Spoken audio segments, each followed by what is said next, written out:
Before we dive into one of the most extraordinary stories ever to emerge from the Australian outback, drop a comment below and tell me where you're watching from. Are you from the land down under, or are you tuning in from somewhere across the globe? Let's see how far this incredible tale reaches. And trust me, you're going to want to stick around for every single second of what I'm about to reveal. The Western Australian desert is unforgiving. Temperatures soar past 45 degrees Celsius. The sun beats down with relentless fury, and the red earth stretches endlessly in every direction. It's a place where men test their limits, where fortunes are made and lost, and where the earth still guards secrets that defy imagination. In this brutal landscape, something happened that would rewrite the rulebook of modern mining, challenge powerful institutions, expose the darkest sides of human greed, and ultimately reveal a truth so profound that it would force an entire industry to confront its own soul. This isn't just a story about gold. This is a story about integrity versus corruption, humility versus arrogance, and the price we pay when we forget that beneath every fortune lies a human cost that can never be measured in ounces or dollars. What you're about to hear is the true account of how a small, forgotten crew of miners stumbled upon over 2 million ounces of gold still buried underground, how their discovery set off a feeding frenzy among the most powerful mining corporations in the world, and how one man, a figure no one expected, would stand against the entire system to protect not just the gold, but something far more valuable. The discovery itself was shocking enough. But what was found alongside that gold, hidden deep in those tunnels, would expose a cover-up that had been buried for over 4 decades, a tragedy that powerful people desperately wanted to keep hidden, and a redemption arc so powerful that it would transform everyone involved. This is that story. Meet Jack Morrison. 58 years old, weathered by decades under the outback sun, his face carved with lines that told stories of hardship and resilience. Jack wasn't a CEO in a glass tower. He wasn't a university-educated geologist with a wall full of degrees. He was a third-generation miner who had spent his entire life with his hands in the earth, who knew the land not through satellite imagery and computer models, but through instinct, experience, and a deep, almost spiritual connection to the Australian soil that his grandfather and father had worked before him. Jack ran a small, independent mining operation with a crew of just 8 people, men and women who had been cast aside by the big corporations, who were considered too old, too slow, or too unwilling to compromise their safety for profit margins. These weren't the shiny-faced mining executives you see in corporate videos. These were people with scars, with stories, with families who waited anxiously every time they descended into the earth. Jack's operation was humble, almost anachronistic in the age of billion-dollar mining conglomerates. They used equipment that the big companies had discarded, worked claims that had been deemed unprofitable, and operated on budgets so tight that every decision could mean the difference between making payroll and shutting down. But Jack had something the corporations had lost: respect.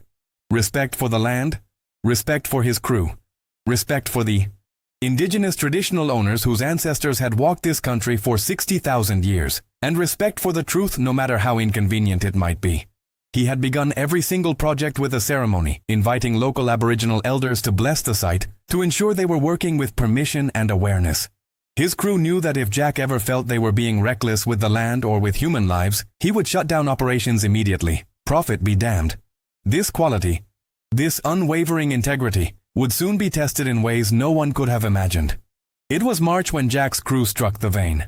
They had been working a claim in the eastern goldfields, a region that had been mined extensively during the gold rush of the 1890s, but was now considered largely depleted. Jack, however, had been studying old mining maps, documents that dated back over a century, and he noticed something curious: a section of tunnels that had been sealed off in 1981, officially due to structural instability. But the records were vague, incomplete, almost deliberately obscure. His instincts told him there was more to the story. Against the advice of geologists who called him a romantic fool chasing ghosts, Jack invested the last of his operational budget into exploratory drilling near the sealed section. What they found in those first core samples made the entire crew go silent. The gold content was extraordinary, far beyond anything they had anticipated. But it was what happened next, when they broke through into the old sealed tunnels, that changed everything. The air that rushed out was stale, untouched for decades. As Jack and 2 of his most experienced crew members, Sarah Chen and Tom Digger Williams, carefully entered the space, their headlamps illuminated something that made their blood run cold. Equipment. Old equipment from the early 1980s, still sitting exactly where it had been left. Lunchboxes with food still inside, Now, petrified, work logs written in faded pencil, photographs of crews pinned to a makeshift board, smiling faces of men who looked so young, so full of hope, and then they saw it. A partially collapsed section of the tunnel, and beneath the rubble, unmistakable signs that this collapse had not been natural. Support beams that had been deliberately weakened, safety protocols that had clearly been violated, and most haunting of all, a small memorial someone had scratched into the rock face. For the brothers we lost. Truth will find us. Jack's hands trembled as he photographed everything. Sarah, a geologist who had worked for major corporations before joining Jack's crew out of disgust for their practices, immediately recognized what they were looking at. This was a crime scene. Someone had covered up a mining disaster. Men had died here, and their deaths had been erased from history. Tom, whose own uncle had worked in these fields in the 80s and had died under mysterious circumstances officially ruled as an accident, felt tears streaming down his face. This could be where his uncle had been lost. As they carefully explored further, marking everything for proper investigation, they also confirmed what the core samples had suggested. They were standing in the middle of one of the richest gold deposits ever found in Australia. Conservative estimates based on what Sarah could calculate from the exposed veins suggested over 2 million ounces of gold still in the ground. At current prices, that represented a value exceeding 4 billion Australian dollars. Jack made a decision right there, standing in that haunted tunnel. Before they extracted a single ounce of that gold, they were going to find out what had happened to those men. They were going to bring the truth to light, no matter who had buried it or how powerful they were. He called a meeting with his entire crew above ground and laid out what they had found. The gold, yes, but more importantly, the evidence of corporate malfeasance and human tragedy. He gave each of them a choice: walk away now with a generous severance, or stay and fight for the truth, knowing that doing so would bring down the wrath of entities far more powerful than their small operation. Every single person chose to stay. They voted unanimously to halt all gold extraction until the site could be properly investigated, until the families of the lost miners could be notified, until justice could be served. It was a decision that would cost them dearly. Word of the discovery leaked within days. Not the part about the cover-up that Jack held tightly, but news of the massive gold deposit spread through the mining community like wildfire. And with that news came the circling of predators. First to arrive was Marcus Thornton, CEO of Goliath Mining Corporation, one of the largest mining conglomerates in the Southern Hemisphere. A man worth over $3 billion whose company operated on 6 continents. Marcus was everything Jack was not. Educated at Oxford, dressed in suits that cost more than Jack's entire monthly operational budget. Accustomed to boardrooms where decisions worth hundreds of millions were made over canapes and champagne. He arrived at Jack's modest side office in a helicopter, flanked by lawyers and public relations specialists, his entrance designed to intimidate and overpower. Marcus didn't bother with pleasantries. He sat down across from Jack, his cold blue eyes assessing the older man with barely concealed contempt, and laid out what he called the reality of the situation. Jack's claim, while technically legal, was built on outdated permits. Goliath Mining had connections, resources, and the legal firepower to tie Jack up in courts for years, draining whatever meager resources he had until he had no choice but to sell. But Marcus was a reasonable man, he said with a smile that never reached his eyes. He was prepared to offer Jack and his crew a buyout. $5 million, split among them, to walk away quietly. They could take their little payday and disappear, and Goliath would handle the actual mining, the real work that required serious capital and expertise. Jack listened in silence, his weathered hands folded on the desk, his expression unreadable. When Marcus finished, clearly expecting gratitude or at least negotiation, Jack simply said, "No." The word hung in the air like a thunderclap. Marcus's smile vanished. "Excuse me?" he said, his voice hardening. "Do you understand what you're turning down? Do you have any idea how quickly I could destroy this pathetic operation?" Jack met his gaze steadily and replied, "I understand you're used to people bowing down to you because you have money and power, but you don't have integrity and you don't have the truth. This site stays closed until we finish investigating what happened here in 1981, until we find out who covered up the deaths of miners who were working these exact tunnels, until we give their families the answers they deserve. The gold can wait." The silence in that small office was deafening. Marcus's lawyers exchanged uncomfortable glances. They hadn't been briefed on any historical incident. Marcus himself looked momentarily uncertain. But then his face flushed with anger. "You're making the biggest mistake of your life, Morrison," he hissed. "I will bury you." But Marcus Thornton wasn't the only one circling. Within a week, Jack found himself facing a coordinated assault from multiple directions. The media, fed by anonymous sources that clearly originated from corporate PR departments, began running stories questioning Jack's competence, suggesting his crew was operating unsafely, insinuating financial improprieties. Mining regulators who had approved Jack's operations for years suddenly found concerns that required immediate inspection and potential permit suspension. Local politicians who had attended community events with Jack now refused to return his calls. And most devastating, several of his crew members began receiving job offers from major corporations, offers that came with implicit threats. "Take this generous package and leave Morrison, or stay and find yourself blacklisted from the industry forever." Two of his younger crew members, both with families and mortgages, tearfully resigned. Jack understood and wished them well, bearing them no ill will. But their departure meant his operation was now critically understaffed. Through it all, Jack refused to bend. He hired a lawyer, not one from the big corporate firms, but a semi-retired advocate named Helen Cartwright, who had spent her career fighting for workers' rights and who took Jack's case pro bono after hearing about the covered-up deaths. Together they began researching the 1981 incident. What they uncovered was chilling. In April of that year, there had been a tunnel collapse at this exact site. The official report, which Helen managed to obtain through Freedom of Information requests, stated that 3 miners had died due to unforeseen geological instability. The families had been given modest compensation, the site had been sealed, and the matter closed. But Helen found discrepancies. Witness statements that had been excluded from the official report. OSHA inspection records that suggested safety violations had been flagged but ignored. And most damning, a confidential memo from the mining company that had operated the site. At the time, a company that had since been absorbed by none other than Goliath Mining Corporation, acknowledging that cost-cutting measures had compromised tunnel support structures. The memo had been marked attorney-client privilege and was never meant to see the light of day. Jack now understood why Marcus Thornton had been so aggressive. This wasn't just about the gold. If the cover-up was exposed, Goliath Mining could face criminal charges, massive lawsuits from the families of the deceased miners, and a public relations catastrophe that could cost them billions.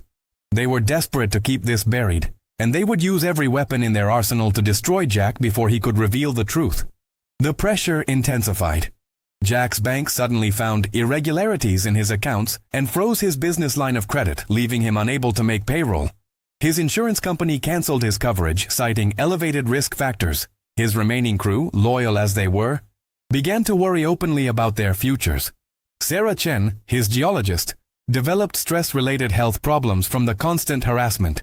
Tom Williams's wife begged him to quit, terrified that the powerful people they were fighting would do something worse than just ruin them financially. Then came the town hall meeting, an event that would become the crucible where everything would be decided. Marcus Thornton, leveraging his connections, organized a community consultation in the nearby town of Kalgoorlie, ostensibly to discuss the economic benefits of major mining development in the region. But everyone knew the real purpose: to turn public opinion against Jack Morrison and to pressure the government to revoke his mining claim. The hall was packed with over 300 people. Miners who had worked for big corporations and feared losing their jobs if they spoke against them. Local business owners who depended on mining money. Politicians who had received campaign contributions from Goliath, and journalists who had been fed a narrative of Jack as an obstinate old man standing in the way of progress and prosperity. Jack attended with his small remaining crew, knowing they were walking into a hostile environment, but determined to speak the truth regardless of the consequences. Marcus Thornton took the stage first, polished and commanding, his presentation slick with graphs and projections. He spoke of jobs, hundreds of them, that Goliath would create. He spoke of infrastructure investments, schools and hospitals that mining revenue would fund. He spoke of progress, of Australia's role in the global economy, of opportunity. And then, with practiced casualness, he turned his attention to the unfortunate situation that was preventing all this prosperity. "There's a gentleman in this room," Marcus said, his voice dripping with condescension, "who believes that his personal crusade, his obsession with conspiracy theories and ancient history, should take precedence over the welfare of this entire community. Jack Morrison has found gold, yes? But instead of developing it responsibly, instead of creating jobs and wealth, he's chosen to shut down the site based on some wild claims about events that happened over 40 years ago. Now, I respect his right to his beliefs, But at some point we have to ask, is one man's paranoia worth more than the future of hundreds of families? The crowd murmured in agreement, exactly as Marcus had orchestrated. He continued, his attacks becoming more pointed. He questioned Jack's financial stability, suggesting that a man who couldn't even keep his own operation solvent had no business controlling such a valuable resource. He questioned Jack's expertise, noting that Jack had no formal geological training and was relying on gut feelings rather than science. He even questioned Jack's motives, insinuating that Jack was holding out for a bigger payday, trying to leverage the discovery into a massive personal profit while pretending to care about some long-dead miners that nobody even remembered. And let's be honest, Marcus said, his voice hardening, Jack Morrison is a relic of a bygone era. Mining has evolved. It requires capital, technology, and expertise that small-time operators simply don't possess. Sometimes, hard as it is to admit, we have to accept that we're out of our depth and let the professionals take over. Jack sat through this character assassination with his head bowed, his hands clasped tightly in his lap, his jaw clenched. His crew looked ready to explode in his defense, but he had asked them to remain quiet, to let Marcus reveal himself fully. When Marcus finished to enthusiastic applause and opened the floor to questions, several planted audience members stood to echo his points, attacking Jack with carefully scripted concerns. The atmosphere in the hall was electric with hostility, the crowd's mood turning uglier by the minute. Then Jack Morrison stood. The room didn't quiet immediately. People continued their conversations, dismissing him before he'd even spoken. Jack walked slowly to the microphone that had been set up for community members, his boots heavy on the wooden floor, his movements deliberate. He stood there in his worn work shirt and dusty jeans, this man who looked so out of place among the suits and polished presentations. And he waited. Slowly the room fell silent, if only out of curiosity to hear what this stubborn old fool would say.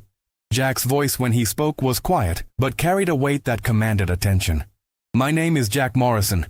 My grandfather came to these goldfields in 1926 with nothing but a shovel and a dream. My father was born in a tent on a claim not 20 kilometers from here. I was born in Kalgoorlie, and I've spent 58 years of my life in this earth, breathing this dust, feeling this land in my bones. I'm not educated like Mr. Thornton.